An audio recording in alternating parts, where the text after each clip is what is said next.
Good morning student. आज बहुत ही important video होने वाला है, क्योंकि आज का वीडियो मैं 100 क्वेश्चन का वीडियो बनाऊंगा। ये 100 क्वेश्चन जो होगा वो वेक्टर जो टॉपिक है 12th क्लास के लिए उससे रिलेटेड ऑब्जेक्टिव क्वेश्चन का होगा। यानी इसमें 100 ऑब्जेक्टिव क्वेश्चन का सॉल्यूशन मैं आप लोगों को दूंगा, और ये जो सॉल्यूशन मिलेगा, ये जो क्वेश्चन मिलेगा, इस क्वेश्चन से बाहर क्वेश्चन आपके बोर्ड का नहीं होगा, इसकी भी गारंटी है। इसलिए मैं आपको ये जो वीडियो दे रहा हूँ इसको आप लोग पूरा का पूरा देखिएगा और पूरा सॉल्यूशन समझने का प्रयास कीजिएगा। होता क्या है कि आप लोग जो है वीडियो को लगातार जो है ऐसे करके देखते हैं कि कुछ क्वेश्चन छूट जाता है, कुछ क्वेश्चन जो है आप देख पाते हैं, कुछ क्वेश्चन को आधा समझते हैं, किसी को आप जो है पूरा नहीं समझ पाते हैं।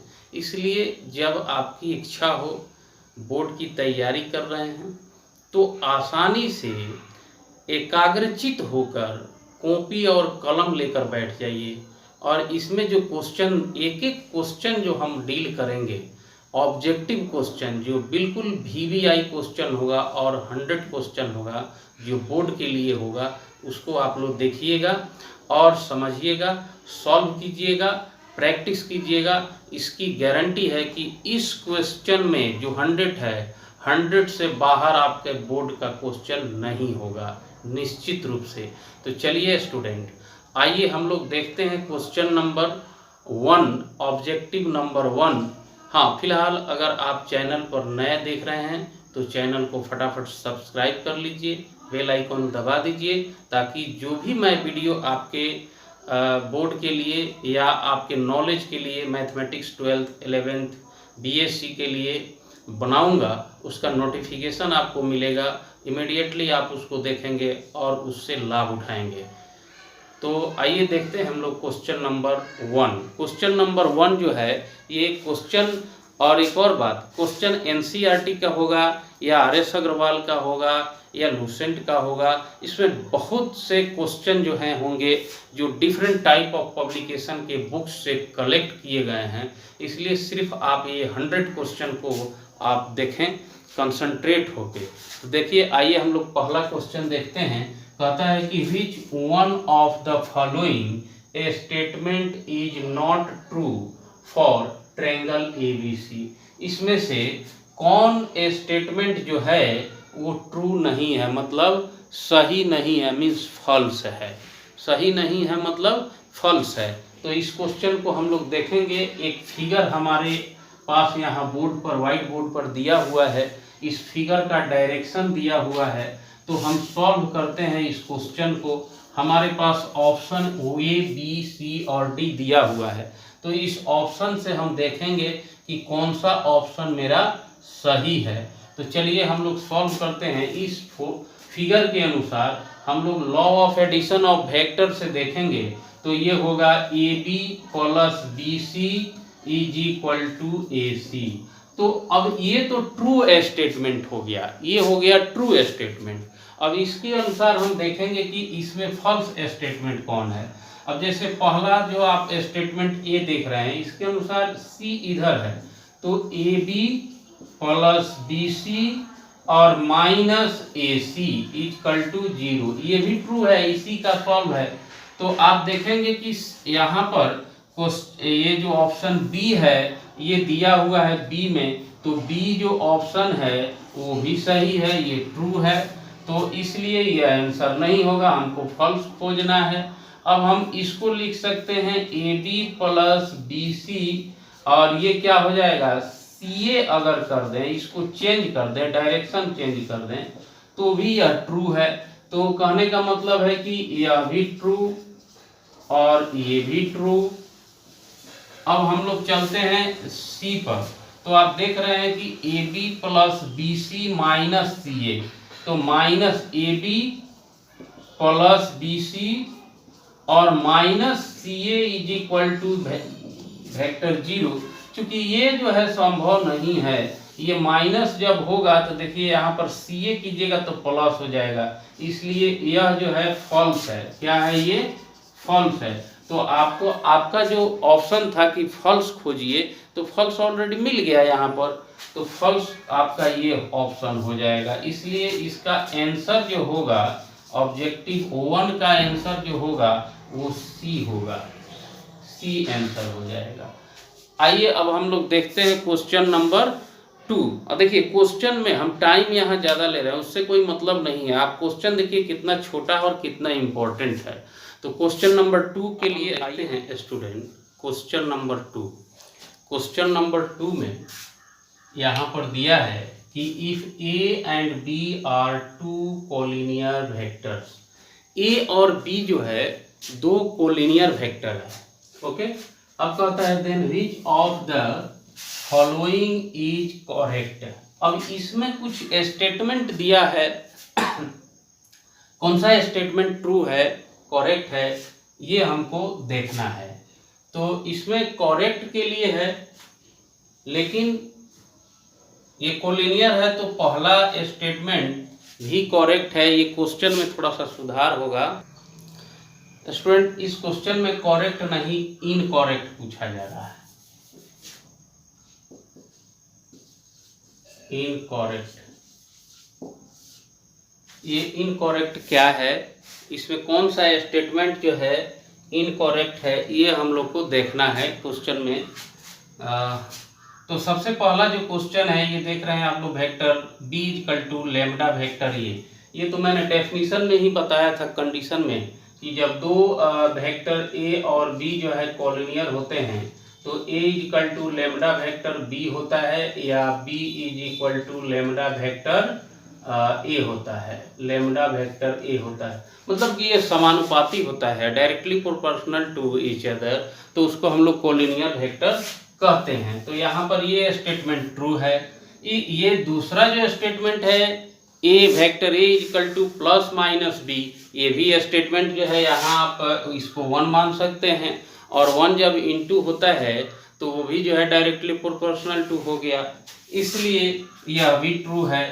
और कहता है कि the respective component of A and B are proportional, तो सेम यहाँ भी वही बात आ गया कि यह डायरेक्टली प्रोपोर्शनल होता है, 2 गुना 4 गुना 5 गुना इसका जो स्केलर जो ये जो कंपोनेंट होते हैं A और B के, वो 2 गुना 3 गुना 5 गुना होते हैं, तो भी ये कोलिनियर होते हैं, इसलिए C स्टेटमेंट भी ट्रू है।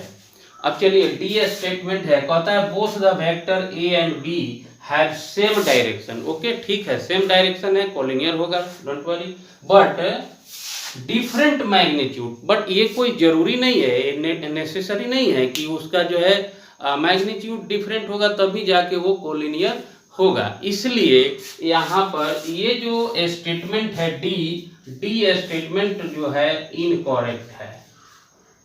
ये क्या है?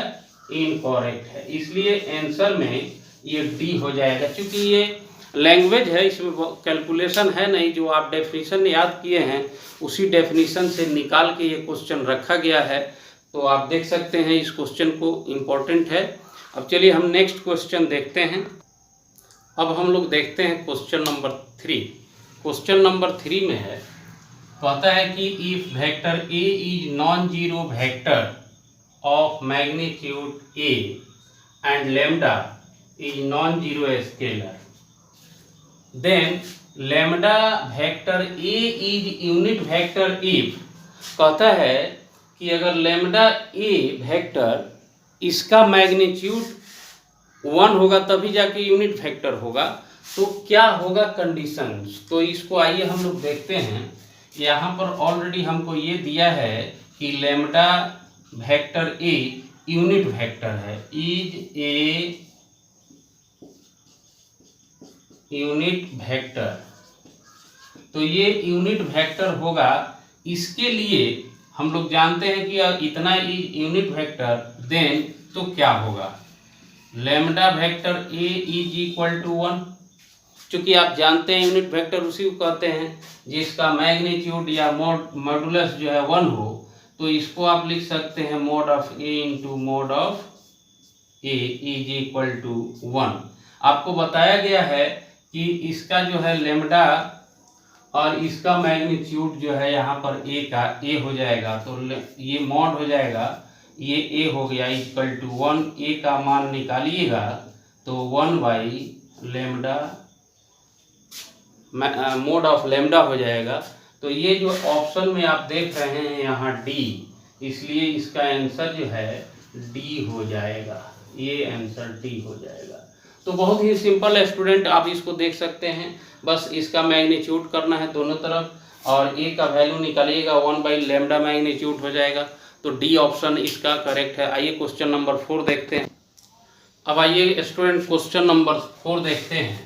कहता है कि let the vector A and B be such that, ये दिया है कि modulus of vector A equal to 3, modulus of B equal to √2/3।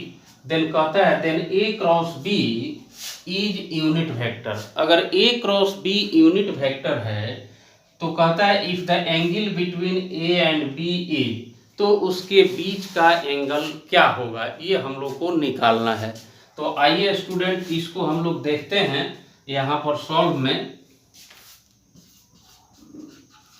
सबसे पहले ए क्रॉस बी, ये जो है कह रहा है कि ये यूनिट वेक्टर होगा। कहता है कि इफ ई इतना A cross B is unit vector, ये यूनिट वेक्टर है ए क्रॉस बी। तो A cross B unit vector होगा तो इसका मतलब है कि इसका मॉडुलस करेंगे तो क्या होगा, 1 होगा। और आप लोग जानते हैं कि A cross B A B mod B sine theta N cap होता है और ये मॉड हो गया 1।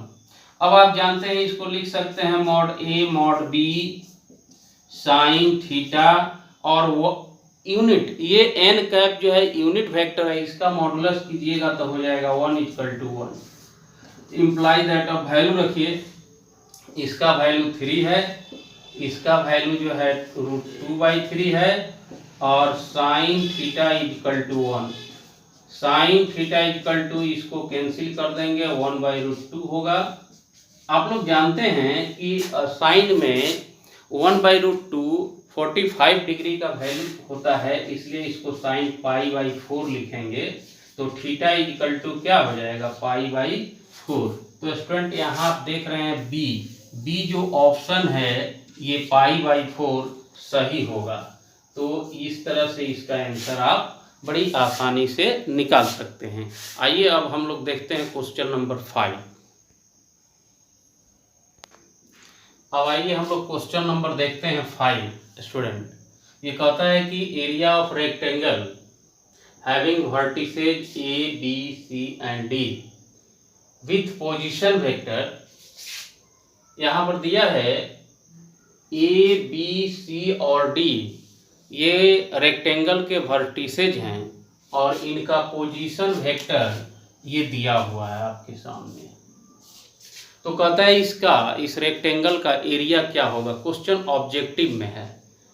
तो सबसे पहले जो हमको यहाँ पोजीशन वेक्टर दिया है इसके अकॉर्डिंग हम देखेंगे तो इसका जो वर्टिक्स होगा कोऑर्डिनेट वो -1, 1/2 और 4 होगा।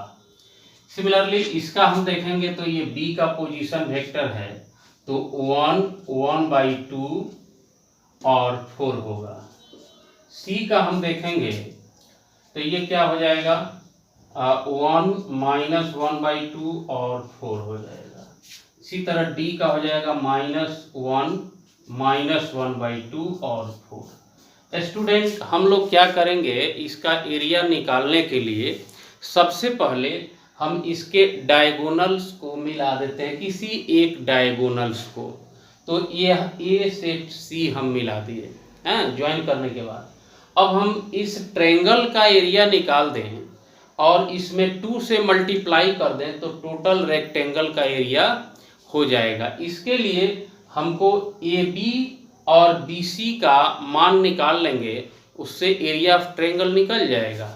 तो आइए इसको हम लोग लिखते हैं यहाँ पर A B is equal to, यहाँ देखिए क्या हो जाएगा 1 और ये चूंकि 1 है और ये -1 है तो +1 हो जाएगा x2 minus x1 i plus J cap, ये देखो 1/2 और -1/2, और इसके बाद के कैप ये हो जाएगा आपको 4 - 4, यानी ये हो जाएगा 2i कैप, ये भी 0 और ये भी 0, यानी ये 2i कैप हो गया।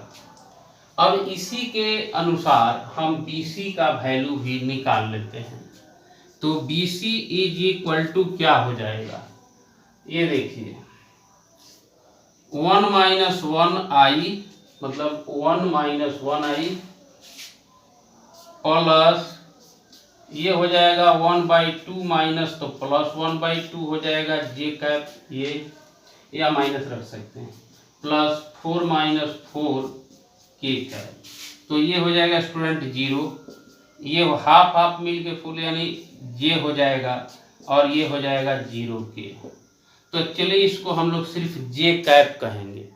अब आप जानते हैं कि एरिया ऑफ ट्रायंगल, देखिए एरिया ऑफ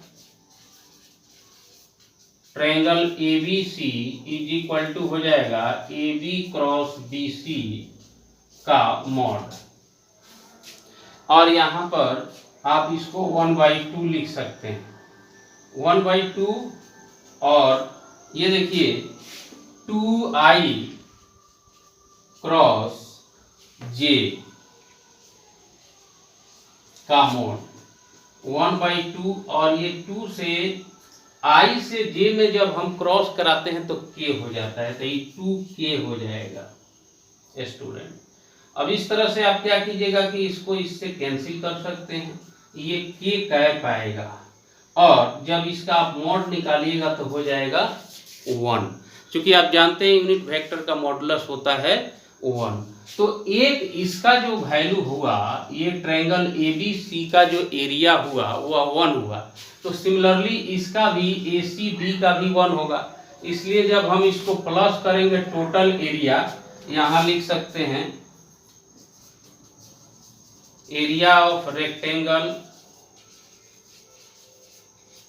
ABCD, तो ये हो जाएगा 1 + 1 = 2, मतलब एक इस त्रिभुज का और 1 उस त्रिभुज का, दोनों को प्लस करेंगे तो एरिया ऑफ रेक्टेंगल के बराबर होगा, इसलिए इसका आंसर C होगा। इसके बाद हम लोग देखते हैं क्वेश्चन नंबर 6। अब हम लोग देखते हैं क्वेश्चन नंबर 6। क्वेश्चन नंबर 6 में कहता है कि if theta is the angle between two vectors A and B, हमारे पास दो वेक्टर है और थीटा उसके बीच का एंगल है, तो कहता है कि then A.B greater than is equal to 0 हो, तो कहता है ओनली ये थीटा का मान क्या होगा। तो सबसे पहले आप देखेंगे कि A.B objective question greater than 0 है, तो A.B क्या होता है कि AB cos थीटा होता है, AB cos थीटा। अब ध्यान दीजिएगा कि A.B 0 होगा और थीटा का वैल्यू हम निकालेंगे तो क्या हो जाएगा cos थीटा, ये AB उधर जाएगा, तो इक्वालिटीज में हम देखेंगे कि cos जो है 90 डिग्री, cos 90 डिग्री का वैल्यू होता है 0। तो इसके अकॉर्डिंग अगर हम लोग इसका कॉरस्पॉन्डेंस इक्वेशन लेते हैं तो ये हो जाएगा cos π/2 थीटा = π/2। अब देखो AB cos थीटा 0 से छोटा होना चाहिए या 0 के बराबर होना चाहिए, तो एंगल का जो रेंज होगा थीटा जो होगा वो क्या होगा, 0 से बड़ा होगा या 0 से बड़ा होगा। चूंकि 0 से बड़ा होगा, 0 के बराबर हो जाता है तो cos 0 का वैल्यू 1 हो जाता है, तो इसलिए 0 से बड़ा होगा, और π/2 से क्या हो जाएगा, यहाँ पर छोटा हो जाएगा, π/2 से छोटा हो जाएगा, इसलिए इसका वैल्यू जो है B होगा, तो B आंसर इसका क्लियर हो जाएगा। बहुत सिंपल सा क्वेश्चन है B, ठीक है। आइए स्टूडेंट अब हम लोग देखते हैं क्वेश्चन नंबर 7। कहता है कि let A and B between unit vector A, यहाँ पर आप सिंपली समझिए कि ए और बी जो है यूनिट वेक्टर है, and theta is the angle between them, और थीटा जो है इसके बीच का एंगल है, और ये कहता है कि then A plus B is a unit vector, और A plus B unit vector हो जाता है तो कहता है कि किस केस में ए प्लस बी जो है यूनिट वेक्टर होगा। तो आइए हम लोग देखते हैं यहाँ पर कि सॉल्व में a प्लस बी जो वेक्टर है यह यूनिट वेक्टर है, इट मीन्स इसका मॉडुलस जब हम निकालेंगे तो 1 होगा, क्लियर है, नो डाउट। लेकिन modulus of a plus B आप इसको फॉर्मुलेटेड करके लिख सकते हैं कि A square plus B square plus 2ab cos theta, okay, is equal to 1। ध्यान दीजिएगा, इस रूट को इधर ट्रांसफर कीजिएगा और इसको आप चाहें तो लिख सकते हैं मॉड ऑफ ए का square plus mod of B का square plus 2 mod A mod B cos theta equal to 1। Student, इसके लिए आप लिख सकते हैं क्योंकि ये यूनिट वेक्टर है तो 1, इसके लिए भी 1, 1 का स्क्वायर 1 होगा 2, और यहाँ भी 1 into 1 cos theta equal to 1। ये आप समझ रहे हैं, क्योंकि यहाँ पर हम लोग मॉडुलस निकालेंगे यूनिट वेक्टर का तो 1 होगा, ये क्वेश्चन में दिया है, और साथ में ये भी दिया है कि ए प्लस बी अगर यूनिट वेक्टर है तो यहाँ हम लोग कंडीशन लिए हैं कि ए प्लस बी यूनिट वेक्टर होगा तो इसका मॉडुलस भी 1 होगा, और इसके अकॉर्डिंग फॉर्मुलेटेड कर दिए इसको हम लोग।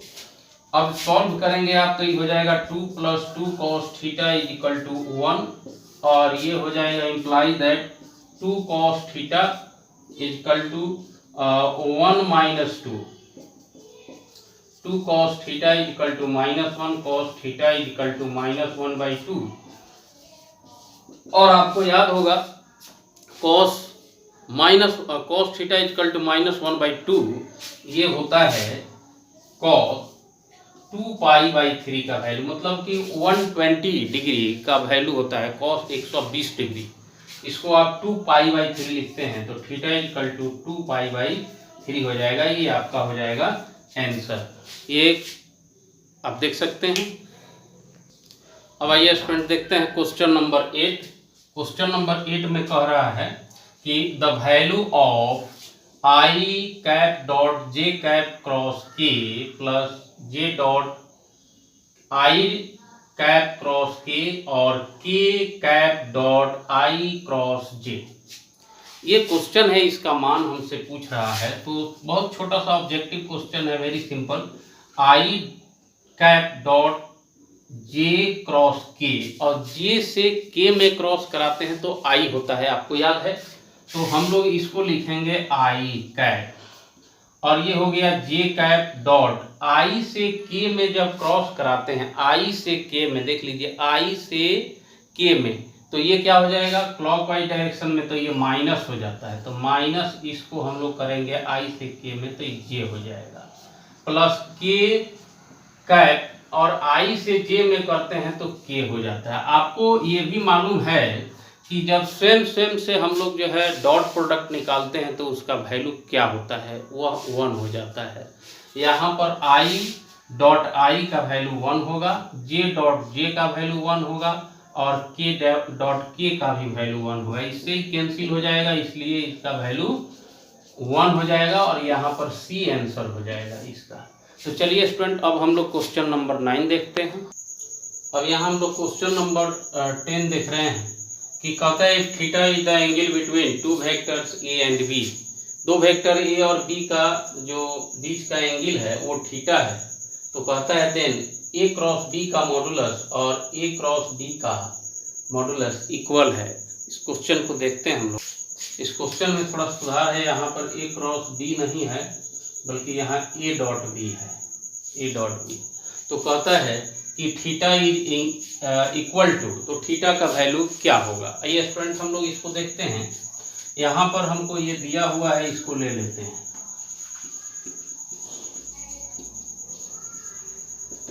डॉट है ए क्रॉस बी।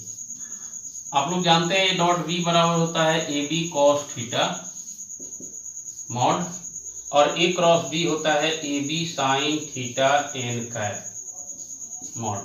मॉड हटाइएगा तो ये हो जाएगा ए बी कॉस थीटा, इसका मॉड हटाइएगा तो ये हो जाएगा आपको A B sine theta N cap का मॉडुलस निकालिएगा, यूनिट वेक्टर होता है एन कैप तो उसका वैल्यू 1 हो जाता है, और यहाँ ए बी से ए बी कैंसिल हो जाएगा, cos theta is equal to sine theta.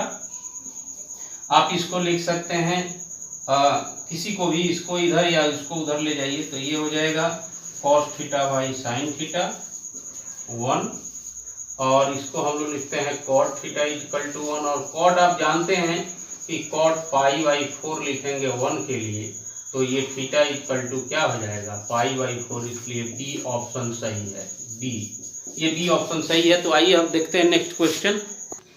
अब हम क्वेश्चन नंबर देखते हैं 10, सॉरी मिस्टेक से 9 नंबर क्वेश्चन का नंबरिंग 10 हो गया है, तो ये हम 100 क्वेश्चन का वीडियो बना रहे हैं, उसमें नंबरिंग थोड़ा सा आपका मिस्टेक हुआ है, तो इसको आप देख लेंगे। ये क्वेश्चन नंबर 10 है, कहता है कि vector A is equal to I plus vector J, और vector B equal to J cap plus K cap, C equal to K cap plus I cap. तो कहता है कि एक वेक्टर यूनिट वेक्टर निकालना है जो पैरेलल हो ए plus B plus C vector के। तो स्टूडेंट आप जानते हैं सबसे पहले हम लोग ए plus B plus C vector निकाल लेंगे, यानी आई cap plus J cap plus K cap plus K cap plus I cap, ये हो जाएगा 2i cap plus 2j cap plus 2k cap. Student अब इसका जो है यूनिट वेक्टर निकालिएगा, इसके लिए a प्लस बी प्लस सी जो वेक्टर है इसका यूनिट वेक्टर मतलब इसका कैप, जस्ट लाइक इसको हम n कैप मानते हैं, तो ये हो जाएगा a प्लस बी प्लस सी। आप जानते हैं कि किसी वेक्टर का यूनिट वेक्टर हम लोग उसी वेक्टर में उसके मॉडुलस से भाग देने पर प्राप्त करते हैं, तो ये हो जाएगा। अब देखिए ये वेक्टर हो गया 2i cap plus 2j cap plus 2k cap by root under, इसका मॉडुलस निकालिए 2 का स्क्वायर 2 का स्क्वायर 2 का स्क्वायर, 2 कॉमन कीजिए i plus j plus k cap, और ये 2 का स्क्वायर 4, ये हो जाएगा आपको 12 का आपने 2√3 लिख सकते हैं, 2 से 2 क्या हो जाएगा कैंसिल हो जाएगा, इसलिए आई cap plus J cap plus K cap by √3 इसका आंसर हो जाएगा, यानी आप यहाँ देख सकते हैं बी ऑप्शन जो है सही है। तो ये क्वेश्चन हो गया, इसका आंसर हो गया बी। अब हम क्वेश्चन नंबर देखते हैं 11, कहता है the scalar product of the vector. ये दो वेक्टर हमारे पास दिए हैं, इसका स्केलर प्रोडक्ट पूछ रहा है, तो बहुत इजी है। आइए हम लोग देखते हैं सॉल्व में। सपोज इसको a मान लेते हैं 5i प्लस जे माइनस 3k, और b इक्वल टू मान लेते हैं 3i cap minus 4j plus 7k। इसका स्केलर प्रोडक्ट का मतलब होता है a डॉट बी, और डॉट कराते हैं तो 5 इंटू 3 सेम 1 इंटू 4 -4, और ये हो जाएगा -3 इंटू 4 15 -4 12, कितना हो जाएगा 15 - 16 इक्वल टू -1।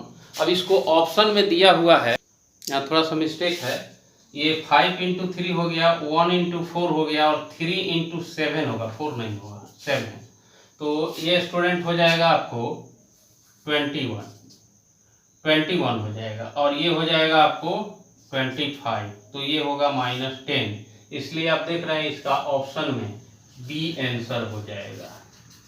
ये छोटा छोटा क्वेश्चन ऑब्जेक्टिव में पूछता है। ये नेक्स्ट क्वेश्चन देखते हैं। अब आइए स्टूडेंट देखते हैं क्वेश्चन नंबर 12, कहता है if a dot B equal to 0 then, ये ऑप्शन आपके पास सामने बोर्ड पर है, देख सकते हैं। तो आप जानते हैं कि जब a डॉट बी जो है 0 होता है उस केसेज में ए जो है परपेंडिकुलर होता है बी के, ये डेफिनेशन में बताया गया है प्रॉपर्टीज में, इसलिए इसका आंसर ए होगा। और ये क्वेश्चन 2015 बिहार बोर्ड एनुअल में पूछा हुआ है। इसी तरह से क्वेश्चन 13 में देखिए I dot J is equal to, यहाँ देखिए ये भी 2015 का एनुअल में पूछा हुआ है बोर्ड में।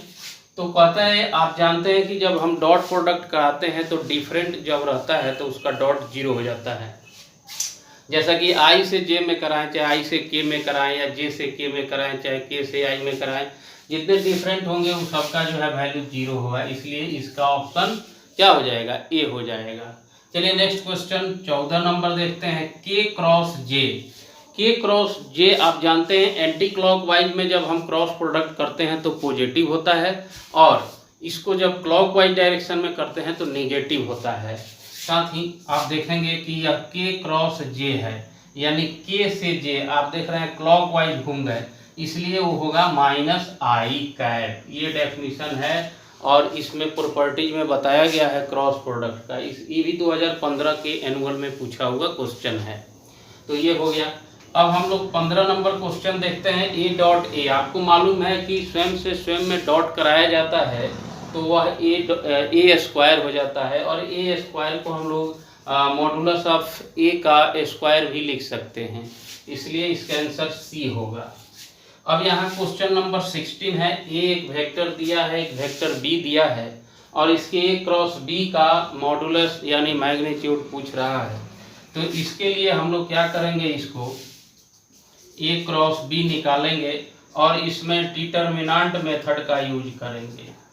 तो ये होगा 2 1 3, और ये हो जाएगा 3 5 -2। सॉल्व करेंगे तो आई कैप, ये देखिए कैंसिल हो जाएगा, -2 -15 माइनस जे कैप, ये क्या हो जाएगा कैंसिल, -4 -9 और प्लस के कैप, ये कैंसिल हो जाएगा तो -10 -3, यानी हो जाएगा -17 आई कैप, माइनस माइनस प्लस हो जाएगा 13 जे कैप, और ये हो जाएगा +7 के कैप। स्टूडेंट अब हम लोग इसका जो है मॉडुलस निकाल लेंगे, दिखाई दे रहा है, इसको हम थोड़ा सा बोर्ड क्लीन कर लेते हैं। तो आइए स्टूडेंट, थोड़ा सा टी शर्ट चेंज कर लिए हैं। तो यहाँ पर अब हम लोग देखते हैं कि ये जो निकाल रहे थे इसका मैग्नीट्यूड मॉडुलस, ये मॉडुलस जब हम निकालेंगे तो देखिए ये -17i + 13j + 7k, और इसका हम लोग मैग्नीट्यूड निकालेंगे तो 289 ये हो जाएगा, 289 169 और 49, इसको प्लस कीजिएगा तो 999 कितना हो जाएगा 27, कैरी 2 हो गया, और ये 6 2 और 4 2 6 और 6 12 8 20, कैरी 2 और 2 1 3 और 2 5, तो ये आंसर हो जाएगा। ये क्वेश्चन जो है आपको 2011 में पूछा हुआ है, चश्मा 2011 में पूछा हुआ है। तो इस तरह से आप देख सकते हैं। नेक्स्ट क्वेश्चन हम देख रहे हैं।